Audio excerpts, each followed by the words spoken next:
अस्सलाम वालेकुम। कैसे सारे व्यूवर्स, आप देख रहे हैं फिजन फ्लेवर्स। और आज फिजन फ्लेवर्स में एक डिफरेंट सी चीज़ बन रही है। वो ये है कि मिठाई कह रहे हैं आप या मेमनों की सौगात कह लें सर्दियों की, यह है गुड़ पापड़ी। स्टार्ट करते हैं इसको।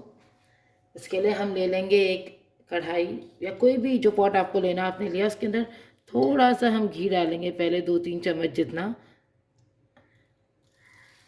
ताकि इसके अंदर हम नट्स को फ्राई करें। घी लेने की वजह है कि इसके अंदर हम नट्स को फ्राई कर सकते हैं, बादाम पिस्तों को।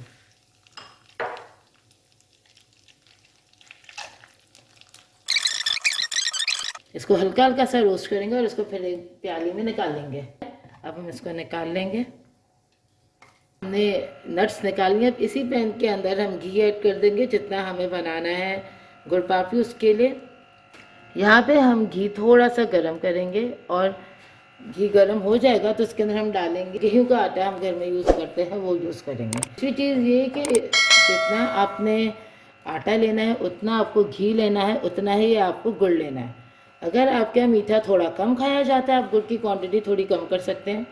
और कोशिश कीजिएगा घी जो यहाँ पर आप ले रहे हैं वो देसी घी हो तो अच्छा रहता है। घी हमारा हल्का हल्का हो चुका है, बबल्स फूलने। अब इसके अंदर हम डाल देंगे आटा। यहाँ आंच बहुत ज़्यादा तेज़ नहीं रखेंगे कि आटा जल जाए। बिल्कुल हल्की आंच पे हमें आटे को जो है वो भूनना होगा। आंच बिल्कुल हल्की कर देंगे और इस आंच पे हमें इस आटे को भूनना होगा।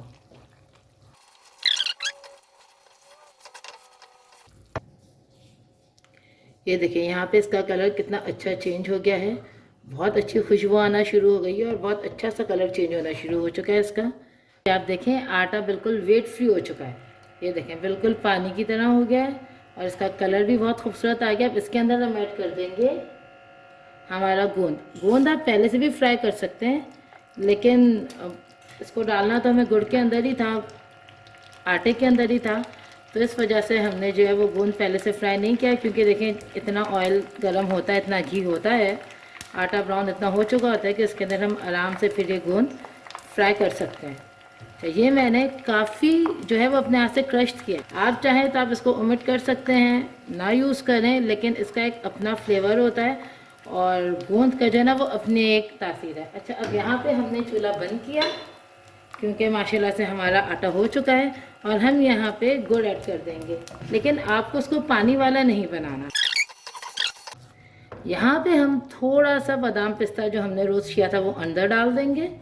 आप चाहे तो उसके अंदर खोया है, नारियल है, उसके अलावा काजू है, आप ये सारी चीज़ें भी ऐड कर सकते हैं।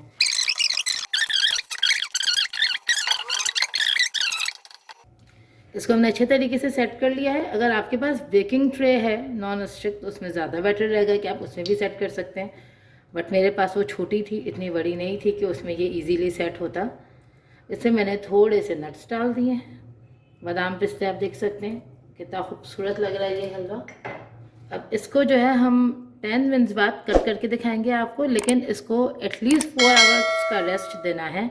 उससे पहले इसको हम निकाल के किसी प्लेट में हम नहीं रख सकते, किसी बॉक्स में, क्योंकि ये तब तक सेट नहीं होता, जमता नहीं है। यहाँ पे 10 मिनट हो चुके हैं। अब हम इसको कट्स लगाते हैं।